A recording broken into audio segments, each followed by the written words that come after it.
Hello everyone, मैं Amit toppers cos academy पे आपका स्वागत करता हूं। तो बेटा हम लोग सीरीज को कंटिन्यू करते हैं। लास्ट वीडियो में हमने क्या देखा था कि आपका जो भी आपके मनी था, मनी से रिलेटेड जो इम्पोर्टेंट क्वेश्चंस थे वो हमने देखे थे। जिसने नहीं देखा ना बेटा, वो जाएगा और आपका प्लेलिस्ट में जाकर उसे वीडियो मिलेगा, वो देख लेना, है ना। बहुत इंपॉर्टेंट वीडियो है, बहुत इंपॉर्टेंट चीज़ें, बहुत इंपॉर्टेंट क्वेश्चंस जो बन सकते हैं वो सारे क्वेश्चन वहाँ पे हमने बताए हैं। चलिए इस वीडियो को शुरू करते हैं। तो इस वीडियो में हम लोग क्या देखेंगे? इस वीडियो में हम लोग देखेंगे हिस्ट्री ऑफ बैंकिंग। अब देखो बेटा, बैंक क्या होते हैं, बैंक की ज़रूरत क्या होती है, क्यों बैंक आपके काम करते हैं, कैसे बैंक काम करते हैं और कैसे बैंकों का बनना जो है वो शुरू हुआ इंडिया के टर्म्स में, भारत के टर्म्स में, है ना।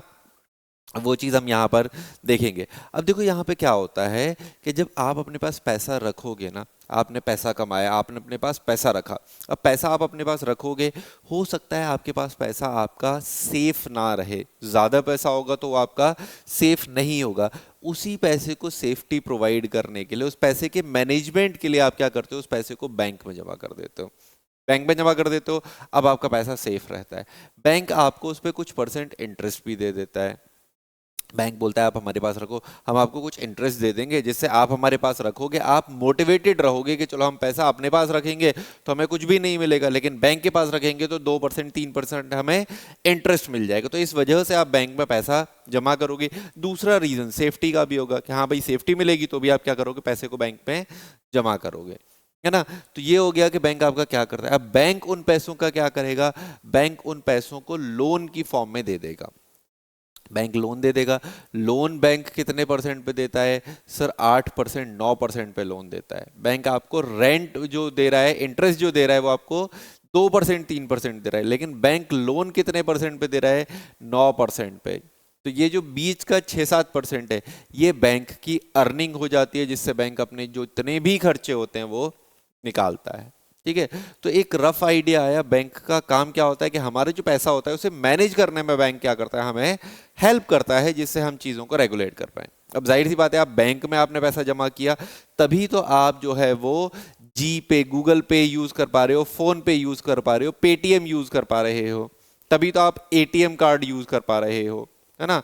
बैंक में पैसा जमा करोगे तभी तो आप क्रेडिट कार्ड यूज करोगे, और उसका पैसा जो होगी, उसकी जो इंस्टॉलमेंट होगी, वो आप क्या करोगे, बैंक में जमा कर पाओगे।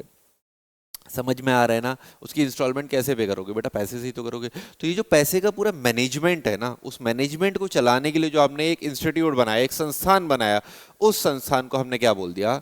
बैंक बोल दिया। और वही बैंकिंग जो भारत में शुरू हुई वो होती है 1780 के दशक से, है ना। 1780s के अराउंड भारत में पहला बैंक खुलता है, जिसे हम बोलते हैं बैंक ऑफ हिंदुस्तान, है ना। 1780 से भारत में पहला बैंक खुलता है, जिसे हम क्या बोलते हैं, बैंक ऑफ हिंदुस्तान। 1770 में आपका बैंक ऑफ हिंदुस्तान खुलता है। उससे पहले 1680 के अराउंड भी आपके कुछ बैंकों की चर्चा मिलती है, लेकिन किसी बुक में या सोर्स में नहीं दे रखा, तो वो चीज़ हम डिस्कस नहीं करेंगे। ठीक है, तो 1770 में बैंक ऑफ हिंदुस्तान खुला, और यही 1770-80 का टाइम था जब भारत में पहली बार न्यूज़पेपर भी आया था, जेम्स अगस्टस हेकी के टाइम पे, 1780 में। लेकिन इस टाइम पे जो आपका सिस्टम था ना, पहली बार कोई नई चीज़ बेटा शुरू होती है ना, तो लोग उसे एक्सेप्ट नहीं करते हैं, लोगों को प्रॉब्लम होती है, लोग उस चीज़ को, आपका अजीब सा लगता है लोगों को, ये क्या नया सिस्टम है, कैसे काम करेगा, क्या फ़ायदा है, नहीं है, हम अपने पास पैसा रखेंगे तो ज़्यादा सेफ रहेगा, हम बैंक में जमा करेंगे तो भाई हमें हो सकता है हमारा पैसा कोई लेके भाग जाए, ये बहुत सारी चीज़ें, बहुत सारे डाउट होते हैं आपके मन में। तो ये बैंक खुलेगा तो, लेकिन ये बैंक बहुत ज़्यादा सक्सेसफुल नहीं होगा। तो ये 1770 में जो बैंक ऑफ हिंदुस्तान खुला, वो खुलेगा तो पहला बैंक तो बनेगा आपका भारत में, है ना, लेकिन बहुत ज़्यादा सक्सेसफुल नहीं होगा, ये बंद हो जाएगा, है ना, ये बंद होगा। अच्छा, भारत सरकार, उस समय भारत सरकार तो नहीं थी, अंग्रेज थे। अंग्रेज़ों के 3 प्रेसिडेंसी हुआ करते थे। अंग्रेज़ों के 3 बड़े क्षेत्र थे, बंगाल का क्षेत्र, मद्रास का क्षेत्र और बम्बई का क्षेत्र। उन तीनों ही क्षेत्रों में अंग्रेज क्या करेंगे, एक एक प्रेसिडेंसी बैंक, मतलब अंग्रेजों के जो सरकारी बैंक होंगे वो खोलेंगे। तो पहला उन्होंने बंगाल में खोला 1806 में, दूसरा उन्होंने 1840 में जो खोला वो बॉम्बे में खोला, और 1843 में जो है उन्होंने खोला वो आपका मद्रास में।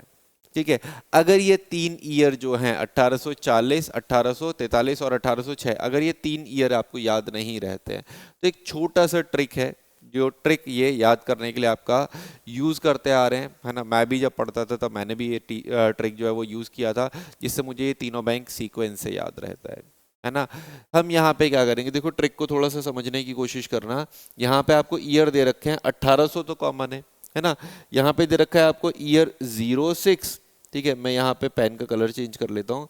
आपको यहाँ पे जो ईयर दे रखा है वो दे रखा है यहाँ पे 06, यानी कि 1806। यहाँ पे दे रखा है 1840 और यहाँ पे दे रखा है 43। तो एक छोटा सा निमोनिक हम याद कर लेंगे। 06 मतलब 06 में बैंक ऑफ बंगाल खुला, प्रेसिडेंसी बैंक ऑफ बंगाल। तो हम बोलेंगे 6 बंगालियों ने, 6 बंगालियों ने 40 बॉम्ब से, बॉम्बे का हमने क्या याद रख लिया, बॉम्ब, और 43 मद्रासियों को उड़ा दिया। एक छोटा सा निमोनिक हमने बना दिया याद करने के लिए कि 6 बंगालियों ने 40 बॉम्ब से 43 मद्रासियों को उड़ा दिया।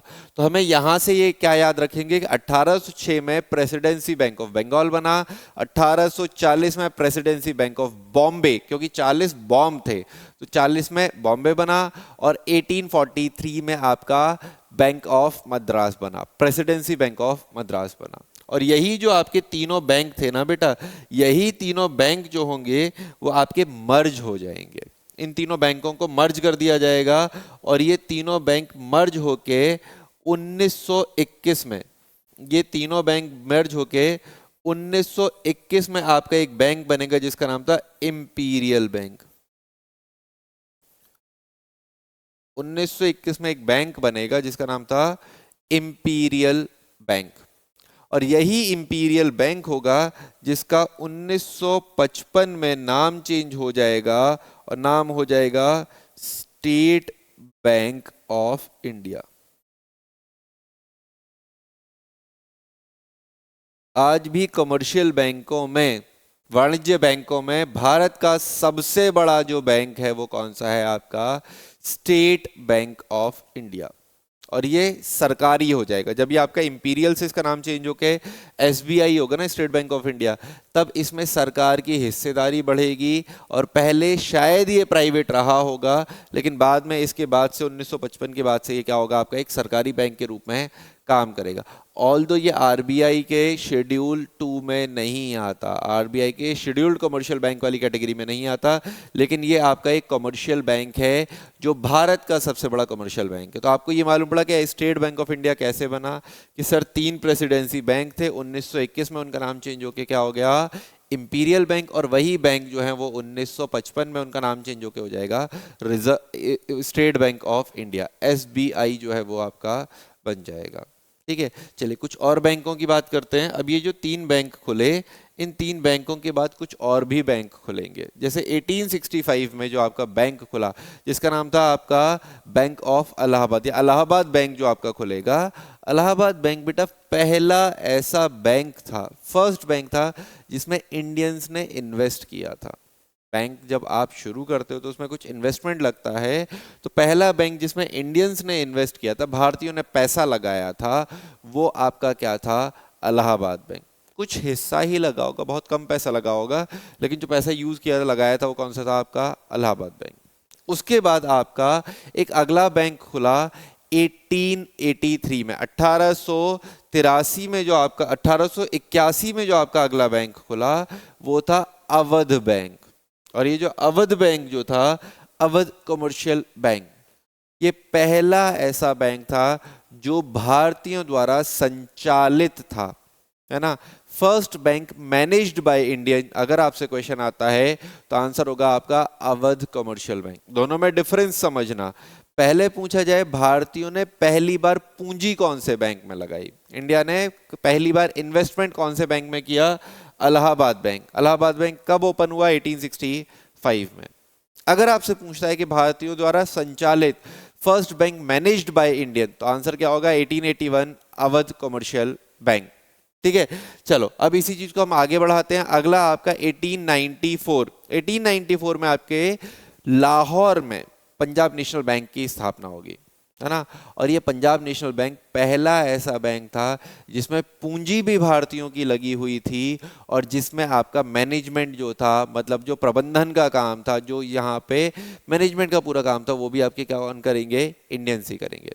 तो भारतीयों द्वारा संचालित, भारतीयों का पैसा लगा हुआ जो पूर्णतः भारतीय बैंक था पहला, वो कौन सा रहेगा आपका, पंजाब नेशनल बैंक। ठीक है। अच्छा, ये पंजाब नेशनल बैंक कब खुला, 1894 में। अभी तक चल रहा है, आज़ादी से बाद से अभी तक भी चल रहा है। इलाहाबाद बैंक भी चल रहा था लेकिन मर्ज हो गया, लेकिन अवध कमर्शियल बैंक जो था वो बंद हो गया। ठीक है। अगर आपसे पूछा जाता है कि सर ये कौन से फ्रीडम फाइटर थे जिन्होंने आपका पंजाब नेशनल बैंक जो है वो शुरू किया था, तो शायद आपने पंजाब केसरी जी का नाम सुना है। अगर आपसे मैं पूछूं कि पंजाब केसरी किसका टाइटल है, क्या आप मुझे कमेंट करके बताओगे कि पंजाब केसरी किसका टाइटल है। ठीक है, चलो मैं आपको बताता हूँ। पंजाब नेशनल बैंक जो है वो जो शुरू किया था वो किया था लाला लाजपत राय।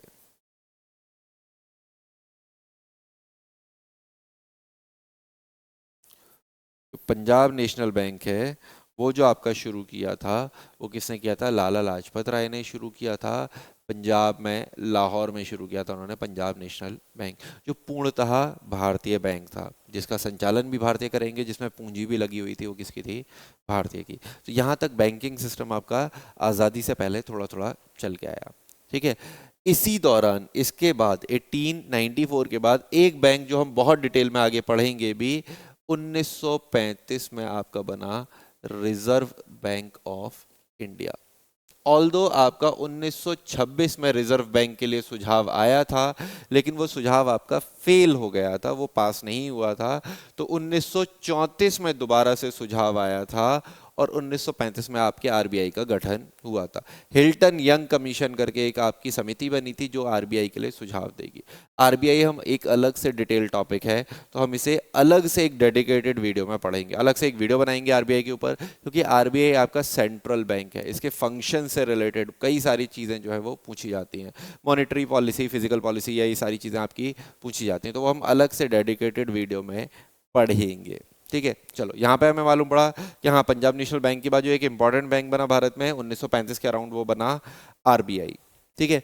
आपका बाद में क्या होता है, आज़ादी हो जाती है, तो हम आज़ाद हो जाते हैं। अब आज़ाद हो जाते हैं तो क्या होता है, भारत में छोटी छोटी कई सारी देसी रियासतें होती हैं, और कई सारी जो देसी रियासतें होती हैं वहाँ पे राजा रजवाड़े होते हैं। लेकिन जब भारत आज़ाद हुआ था तो भारत की सारी देसी रियासतों को जो है वो आपका सरदार वल्लभ भाई पटेल ने मिला दिया था, मिक्स कर दिया था, मतलब मिक्स मतलब इंडियन यूनियन में शामिल कर लिया था, शामिल कर लिया था। अब जब वो शामिल कर लेंगे तो उन देसी रियासतों में जो छोटे छोटे बैंक होंगे, वो छोटे छोटे बैंकों को भी बाद में जो होगा वो भारत के सरकारी बैंक में मर्ज कर दिया जाएगा, है ना, मिला दिया जाएगा। और वो जो भारत का सरकारी बैंक था उस समय, जो सबसे बड़ा सरकारी बैंक था वो कौन सा था आपका, वो था स्टेट बैंक ऑफ इंडिया। तो ऐसी ही देसी रियासतों के जो बैंक थे, लगभग 8 बैंक ऐसे हुआ करते थे जिन्हें आपका 1959 में स्टेट बैंक ऑफ इंडिया का ब्रांच घोषित कर दिया जाएगा, स्टेट बैंक ऑफ इंडिया के अधीन बोला जाएगा। जैसे जयपुर में अगर आपका बैंक खुला हुआ है, जो जयपुर प्रेसिडेंसी का बैंक है, उसे बोल दिया जाएगा आपका state Bank of Jaipur. Bikaner में खुला हुआ है तो state Bank of Bikaner, Mysore में खुला हुआ है तो state Bank of Mysore, Indore में खुला हुआ है तो स्टेट बैंक ऑफ इंदौर। इस तरीके से उनके नाम जो है वो सब्सिडाइज कर दिया जाएगा उन्हें स्टेट बैंक के अधीन। ठीक है। लेकिन वही बैंक धीमे धीमे आपके खत्म भी होना शुरू हो जाएंगे। 1959 में आपने स्टेट बैंक के अधीन रखा इन बैंकों को, और 1961 में, मतलब लगभग 2 साल बाद ही आपका क्या होगा कि स्टेट बैंक ऑफ बीकानेर और स्टेट बैंक ऑफ जयपुर जो है उनका विलय हो जाएगा। स्टेट बैंक ऑफ जयपुर जो है और स्टेट बैंक ऑफ बीकानेर जो है, उन दोनों का मर्जर हो जाएगा और बैंक का नाम हो जाएगा state Bank of Bikaner and Jaipur. दोनों ही नाम मर्ज कर दिए जाएंगे और इसका नाम क्या हो जाएगा, state Bank of Bikaner and Jaipur. उसके कई साल बाद फिर वो चलता रहेगा। कई साल बाद आपका 2008 में स्टेट बैंक ऑफ सौराष्ट्र जो था वो आपका मर्ज हो जाएगा स्टेट बैंक ऑफ इंडिया में, है ना। स्टेट बैंक ऑफ इंडिया में आपका जो स्टेट बैंक ऑफ सौराष्ट्र था उसका मर्जर कर दिया जाएगा, विलय कर दिया जाएगा 2008 में। 2010 वाली सिचुएशन आएगी और 2010 में आपका स्टेट बैंक ऑफ इंदौर जो है उसे मर्ज कर दिया जाएगा स्टेट बैंक ऑफ इंडिया में। थोड़ा सा सिचुएशन समझना, यहां पे मैंने बोला था कि 8 बैंक थे जिन्हें आपका सब्सिडी बैंक बोला जाएगा, जिन्हें सब ऑर्डिनेट बैंक बोला जाएगा स्टेट बैंक का। 8 में से यहां पे एक कम हो गया, 7 बचे, क्योंकि ये दोनों मिलकर एक बैंक बन गए। यहां पे एक और कम हो गया, 6 बचे। यहां पे एक और कम हो गया, 5 बचे। और ये जो बाकी पांचों बैंक थे उन पांचों बैंक को आपका मर्ज कर दिया गया किसमें, स्टेट बैंक ऑफ इंडिया में। और ये जो State Bank of Bikaner, Jaipur, Mysore, वैसूर, वो सारे जो बैंक थे वो आपके विलय हो गए, उन सबका मर्जर हो गया। और 2017 में एक ही बैंक मतलब आपके बन गए, वो क्या बन गया, स्टेट बैंक ऑफ इंडिया। तो सारे जो सब्सिडाइज बैंक थे, सब्सिडरी बैंक थे, उन दोनों को सबको मर्ज कर दिया जाएगा 2017 में स्टेट बैंक ऑफ इंडिया में। तो ये एक आपको हिस्ट्री, क्रोनोलॉजी समझ में आई कैसे कैसे इंडिया में जो मेजर बैंक्स हैं वो चीज़ें आपका चलेंगी। अच्छा, इंडियन गवर्नमेंट ने ऐसा बोल रखा था कि जितने भी आपके प्राइवेट प्लेयर हैं वो आपके बैंक वगैरह खोल सकते हैं। तो इंडिया में कई सारे बैंक खुलेंगे, इंडिया में बहुत सारे जो हैं वो बैंक खुलना शुरू होंगे। अब बहुत सारे जब बैंक खुलेंगे तो इंदिरा गांधी जी की गवर्नमेंट आएगी, इंदिरा गांधी को लगेगा कि बैंक जो है एक सेंसिटिव टॉपिक है, बहुत इंपॉर्टेंट चीज़ है बैंकिंग सिस्टम आपका, क्योंकि अर्थव्यवस्था में बैंक का बहुत इंपॉर्टेंट रोल रहता है। इकोनॉमी में आपका बैंकिंग सिस्टम का बहुत इंपॉर्टेंट रोल रहता है। तो इंदिरा गांधी को लगेगा कि ये छोटे छोटे प्राइवेट बैंक खुल रहे हैं ना, इन्हें हम क्या कर देते हैं, सरकारी बना देते हैं, ताकि सरकार का कंट्रोल रहे और जो इकोनॉमी है उसको आप अच्छे से चला पाओ। इसी के लिए इंदिरा गांधी ने क्या किया, आपका बैंकों का राष्ट्रीयकरण या नेशनलाइजेशन किया उन्होंने बैंकों का। और यही बैंकों का नेशनलाइजेशन 2 बार होगा। पहली बार इंदिरा गांधी की सरकार में 1969 में, 1969 में इंदिरा गांधी ने बोला कि ऐसे जितने भी बैंक हैं जिनकी पूंजी, जिनका कैपिटल जो है वो 50 करोड़ से ऊपर का है, उन सभी बैंकों को हम राष्ट्रीयकृत घोषित कर देते हैं, उन्हीं सभी बैंकों को हम नेशनलाइज कर देते हैं, वो सारी बैंक जो हैं वो सरकारी बन जाएंगी।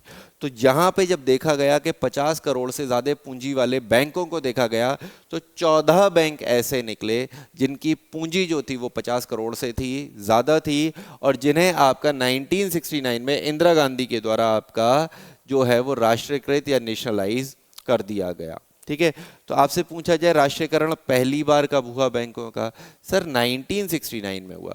तब प्रधानमंत्री कौन थे, सर इंदिरा गांधी प्रधानमंत्री थी। सर कितनी पूंजी से ऊपर वाले बैंकों को हमने राष्ट्रीयकृत किया, नेशनलाइज किया, सर 50 करोड़। कितने बैंक नेशनलाइज हुए, सर 14 बैंक या 14 बैंक थे जिनका राष्ट्रीयकरण हुआ। बैंकों के नाम मैंने बेटा यहां मेंशन कर रखे हैं, ये नाम एक बार पढ़ जरूर लेना, यहां से क्वेश्चन बनने के चांसेस हो सकते हैं। जिस हिसाब से आपका एसएससी क्वेश्चन पूछ रहा है तो आप यहां से बैंकों के नाम पढ़ जरूर लेना, क्योंकि एसएससी ने आपका पूछा था, एसएससी ने 2-4 बैंकों के नाम दिए थे और आपसे क्रोनोलॉजी लगवाई थी। तो हो सकता है वो आपसे ईयर पूछ ले कि कौन से ईयर में कौन सा बैंक का फॉर्मेशन हुआ है, तो ये कम से कम आपको बैंकों के नाम पता होंगे, उससे फायदा रहेगा। चलो, तो पहली बार जो राष्ट्रीयकरण हुआ वो कब हुआ, आपका 1969 में। उसके बाद इंदिरा गांधी जी की गवर्नमेंट चली जाती है, 1977 में जनता दल की गवर्नमेंट आती है, और उसके बाद 1980 में दोबारा से सरकार आती है इंदिरा गांधी की। जब इंदिरा गांधी जी की दोबारा से सरकार आती है, दोबारा से इंदिरा गांधी जी जो होती हैं वो बैंकों का राष्ट्रीयकरण जो है, नेशनलाइजेशन वो करती हैं। दोबारा से नेशनलाइजेशन होता है 1980 में। इस बार जो पूंजी डिसाइड की जाती है वो होती है आपकी 200 करोड़। बोला जाता है कि 200 करोड़ से अधिक पूंजी वाले जो भी बैंक होंगे उनको हम राष्ट्रीयकृत करेंगे, उन्हें हम नेशनल बैंक का स्टेटस दे देंगे। और देखा जाता है कि ऐसे 6 बैंक निकलते हैं जिनकी पूंजी जो होती है वो आपका 200 करोड़ से ज़्यादा होती है। तो दोनों राष्ट्रीयकरण में आप याद रखना, प्रधानमंत्री तो इंदिरा गांधी ही थी, लेकिन पहली बार जो पूंजी थी वो 50 करोड़ थी और दूसरी बार में वही पूंजी बढ़कर 200 करोड़ करी गई। पहली बार 14 बैंकों को राष्ट्रीयकृत किया गया और दूसरी बार में आपके 6 बैंकों को राष्ट्रीयकृत किया गया। ये नाम लिखे हुए हैं, आंध्रा बैंक, कॉर्पोरेशन बैंक या न्यू बैंक ऑफ आपका इंडिया है, ओरिएंटल बैंक ऑफ कॉमर्स है, पंजाब सिंध बैंक है, और ये आपका विजया बैंक वगैरह है। तो ये बैंक जो है जिन्हें राष्ट्रीयकृत किया गया। ठीक है, अब इसी में क्या होगा, जब हम आगे बढ़ते जाएंगे तो राष्ट्रीयकरण हो गया आपका। लेकिन जब आपके आगे बढ़ते जाएंगे तो क्या होगा, इन बैंकों का मर्जर होना शुरू हो जाएगा, बहुत सारे बैंक हो जाएंगे। अब जब बहुत सारे बैंक हो जाएंगे तो वो आपका सरवाइव नहीं कर पाएंगे। तो ऑलमोस्ट आपके 20 बैंक हुआ करते थे, 20 कमर्शियल बैंक हुआ करते थे, शेड्यूल्ड कमर्शियल बैंक, जो आपके 2014 तक हुआ करते थे, है ना। 2014 से पहले तक आपके 20 शेड्यूल्ड कमर्शियल बैंक हुआ करते थे। ठीक है, और वही 20 शेड्यूल्ड कमर्शियल बैंक जो हैं वो आपका धीमे धीमे मर्ज होते जाएंगे, और अभी जो है वो 12 शेड्यूल्ड कमर्शियल बैंक बचे हैं। ठीक है, बात करी जाए 2008 की, तो 2008 में क्या होगा आपका, अच्छा ये 2008 नहीं होगा, ये 2018 होगा, याद रखना, ये 2008 नहीं होगा, ये 2018 होगा, ये 2018 में। ठीक है, 2018 2018 2018 में क्या होगा, विजया बैंक जो होगा, उस विजया बैंक को और जो देना बैंक था, इन दोनों बैंकों को मर्ज कर दिया जाएगा किसमें, बैंक ऑफ बड़ौदा में। तो मतलब अभी जो मैंने बताया कि आपके कमर्शियल बैंक जो थे वो कितने हो गए थे, शेड्यूल्ड कमर्शियल बैंक 20 हो गए थे सर। 14 बैंक बने थे पहली बार राष्ट्रीयकरण में, और 6 बने थे दूसरी बार राष्ट्रीयकरण में। तो ये आपके 20 बैंक बने थे। अब 20 में से देखो 2 बैंक, विजया बैंक और देना बैंक। ठीक है, देना बैंक जो था वो बना था आपका पहले राष्ट्रीयकरण में, विजया बैंक बना था दूसरे राष्ट्रीयकरण में 1980 में। ये दोनों मर्ज हो जाएंगे किसमें, बैंक ऑफ बड़ौदा में। तो ये नंबर घटकर हो जाएगा कितना, 18। राष्ट्रीयकृत बैंकों का नंबर जो है, संख्या जो है वो घटकर कितनी हो जाएगी, 18। आईडीबीआई जो होगा उसे आपका जनवरी 2019 में प्राइवेट बैंक घोषित कर दिया जाएगा। तो ये संख्या घटकर आपकी कितनी हो गई, 17। और यहीं पे अगर हम आगे बढ़ें तो यही संख्या और भी आगे घटेगी, है ना। आईडीबीआई को प्राइवेट करने के बाद इलाहाबाद बैंक जो है उसे मर्ज कर दिया जाएगा इंडियन बैंक में। इलाहाबाद बैंक को इंडियन बैंक में मर्ज कर दिया जाएगा। तो ये जो संख्या थी वो घटकर कितनी हो जाएगी, 16। राष्ट्रीयकृत बैंक, नेशनलाइज बैंकों का जो नंबर है वो घटकर हो जाएगा आपका 16। 20 बैंक थे, 4 बैंकों का आपने मर्ज कर दिया दूसरे बैंकों में, जिससे बैंकों का संख्या जो है वो कम हो गई। ठीक है, इसी मर्जर को आगे बढ़ाएं तो 2020 में बहुत सारे मर्जर हुए। 2020 में क्या हुआ आपका, ओरिएंटल बैंक ऑफ कॉमर्स और यूनाइटेड बैंक ऑफ इंडिया जो है उनको मर्ज कर दिया गया पंजाब नेशनल बैंक में। तो ये दोनों बैंकों को मर्ज कर दिया आपने पंजाब नेशनल बैंक में। या 2020 में ही आपका घोषित कर दिया गया था कि आंध्रा बैंक जो है ना, और आंध्रा एंड कॉर्पोरेशन बैंक जो है वो मर्ज हो जाएंगे आपके यूनियन बैंक ऑफ इंडिया में। मतलब राष्ट्रीयकृत बैंकों का नंबर जो है वो और घट जाएगा, और फाइनली जो है आपका सिंडिकेट बैंक वो मर्ज कर दिया जाएगा कैनरा बैंक में। तो ये सारे मर्जर के बाद, ये सारे मर्जर हमने देखे हैं, इनका ईयर आप थोड़ा सा याद रखना, 2018, फिर 19 में होगा और फिर 20 में होगा आपका। ठीक है, और इन सारे मर्जर्स के बाद अभी जो आपके शेड्यूल्ड कमर्शियल बैंक हैं, जो इतने भी आपके शेड्यूल्ड कमर्शियल बैंक हैं, वाणिज्य बैंक जो हैं, उनकी जो संख्या है वो घटकर कितनी हो गई आपकी, वो घटकर हो जाएगी आपके 12 बैंक। वो घटकर कितनी हो जाएगी, 12 बैंक। 12 बैंक हैं जो आपके शेड्यूल्ड कमर्शियल बैंक हैं इस समय इंडिया में। 12 वाणिज्य बैंक है अभी इंडिया में। ठीक है, अब ये जो 12 बैंक हैं, मैंने यहाँ पे आपको लिस्ट दे रखी है। ये लिस्ट का एक बार स्क्रीनशॉट वगैरह लेना चाहो तो ले लेना, है ना। और ये लिस्ट में एक बार जो बैंक हैं वो याद कर लेना। हो सकता है आपसे पूछे कि 12 बैंक में से कौन कौन से बैंक ऐसे हैं कि जो शेड्यूल्ड कमर्शियल अभी हैं। एसएससी आपको 4 ऑप्शन दे देगा, पूछेगा इनमें से कौन सा शेड्यूल्ड कमर्शियल बैंक है और कौन सा नहीं है। अभी जो आपके शेड्यूल कमर्शियल बैंक है उनका नंबर क्या है, 12। इनका शेयर भी दे रखा है, एक तरीके से परसेंटेज वो भी दे रखा है कि आपका गवर्नमेंट शेयर होल्डिंग कितनी है। एसबीआई में आपकी गवर्नमेंट की 57% शेयर होल्डिंग है, 57%। तो ये आप देख सकते हो, सबसे ज़्यादा share holding bank of India में है 80%, या फिर इधर मैं आ जाता हूँ सेंट्रल बैंक ऑफ इंडिया में 93%, या फिर सबसे ज़्यादा क्या है, पंजाब और सिंध बैंक में 98% जो शेयर है वो भारत सरकार का है। तो यहाँ पे बढ़ते हुए क्रम में ये लगा हुआ है ना। तो अगर आप इसे सीक्वेंस में याद कर लोगे तो आपको गवर्नमेंट का जो परसेंटेज शेयर है वो आपको अंदाज़ा हो जाएगा। अगर क्वेश्चन आता है तो आप उसे डील कर पाओगे। ठीक है, तो ये तो बैंकों की एक छोटी सी हिस्ट्री हुई। लेकिन अब यहाँ पे एक कंसेप्ट हमें और समझना है। ये तो 12 कमर्शियल बैंक हो गए आपके। बाद में क्या होगा, इंदिरा गांधी की गवर्नमेंट आती है, इंदिरा गांधी जी आपका शुरू करती हैं 1966 से 69 में, है ना, जब आपका भारत में अनाज की कमी होती है, तब यहाँ पे हरित क्रांति, ग्रीन रेवोल्यूशन शुरू होता है। हरित क्रांति में high yield variety of seeds आते हैं, ठीक है। तो यहाँ पे किसानों से रिलेटेड कुछ बात हो रही है, ग्रीन रेवोल्यूशन शुरू हो रहा है। फिर मालूम पड़ेगा भाई किसानों पे पैसे की अगर ज़रूरत होगी किसानों को, तो क्या वो किसान बैंक जा पाएंगे या नहीं जा पाएंगे। किसानों को पैसे की ज़रूरत होगी तो उन्हें लोन क्या ये बैंक देंगे या नहीं देंगे। तो यहाँ पे क्या होता है, सरकार ये डिसाइड करती है कि हम आपके ग्रामीण बैंक शुरू करेंगे, ठीक है। तो यहाँ पे गवर्नमेंट के द्वारा 1975 में, 1975 में इंदिरा गांधी शुरू करती हैं आपके रीजनल रूरल बैंक, क्षेत्रीय ग्रामीण बैंक।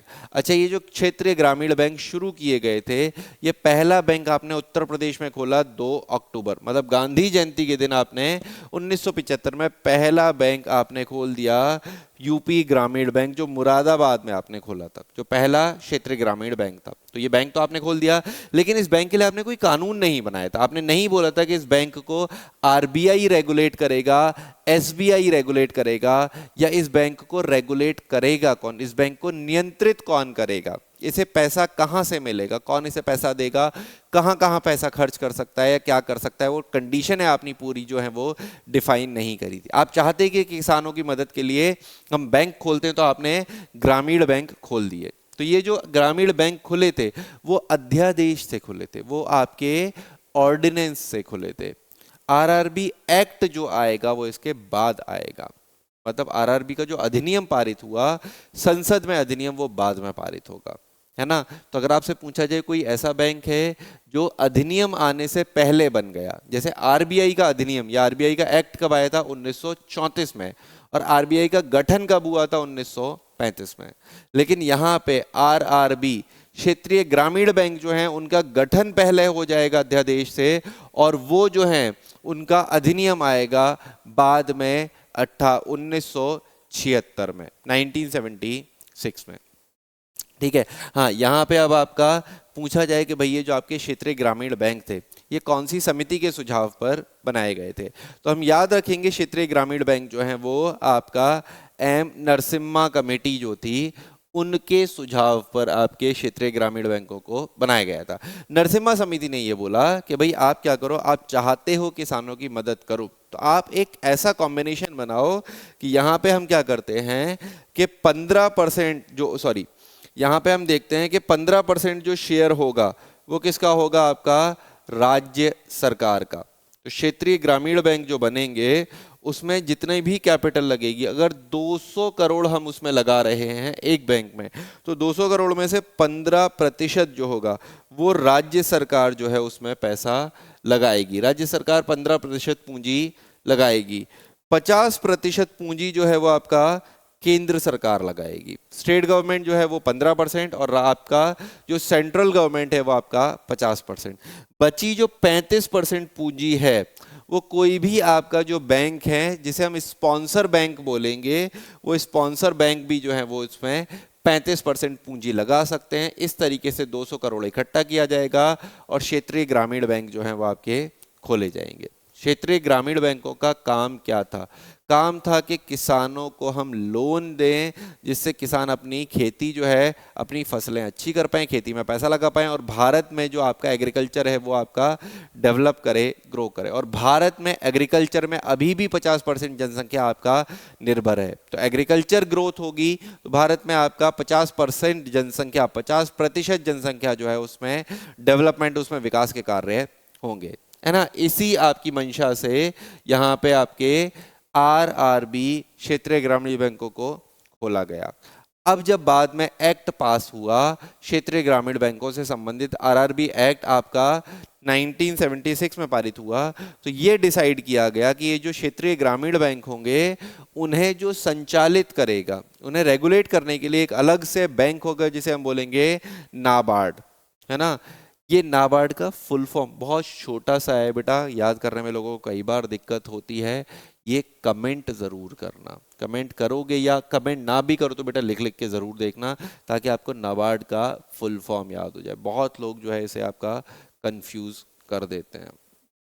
ठीक है, चलो, तो नाबार्ड आपका खुला, बोला हमने कि भाई नाबार्ड जो है वो आपका रेगुलेट करेगा क्षेत्रीय ग्रामीण बैंकों को। वर्तमान में अगर बात करी जाए तो 43 क्षेत्रीय ग्रामीण बैंक हैं जो इंडिया में अभी एग्जिस्ट करते हैं, है ना। अभी का जो करंट का डाटा है उसके अनुसार भारत में आरआरबी की जो संख्या है, क्षेत्रीय ग्रामीण बैंकों की जो संख्या है वो कितनी है, 43। अच्छा, अगर आपसे पूछा जाए, बहुत इंपॉर्टेंट, बहुत अच्छा क्वेश्चन है, कि कौन से ऐसे राज्य हैं जहां पे क्षेत्रीय ग्रामीण बैंक नहीं है, तो आपका आंसर क्या होगा, सर गोवा और सिक्किम दो ऐसे राज्य हैं जहां पे कोई भी क्षेत्रीय ग्रामीण बैंक यानी कि रीजनल रूरल बैंक जो है वो नहीं है। ठीक है बेटा, इस वीडियो में हम लोग यहीं तक रखते हैं। चीज़ें समझ में आई हो, चीज़ें अच्छी लगी हो तो वीडियो को लाइक ज़रूर करना, है ना। यहाँ पे आते हो यार, वीडियो देखते हो तो कम से कम उसे लाइक तो करके जाया करो। ठीक है, हमें भी थोड़ा सा अप्रिशिएट करो, ताकि हम भी लोग जो हैं वो आपका और अच्छा कंटेंट डिलीवर करें। ठीक है, चलो, तो यहाँ पे हमने आरआरबीज पढ़ा। अगले वीडियो में हम इसके आगे के जो बैंकिंग से रिलेटेड और भी जो चीज़ें हैं वो आपका पढ़ेंगे, है ना। तो बैंकिंग पार्ट 1 हमने आज पढ़ा, पार्ट 2 जो है वो आपका नेक्स्ट वीडियो में हम देखते हैं। ठीक है बेटा, मिलते हैं आपसे नेक्स्ट वीडियो में।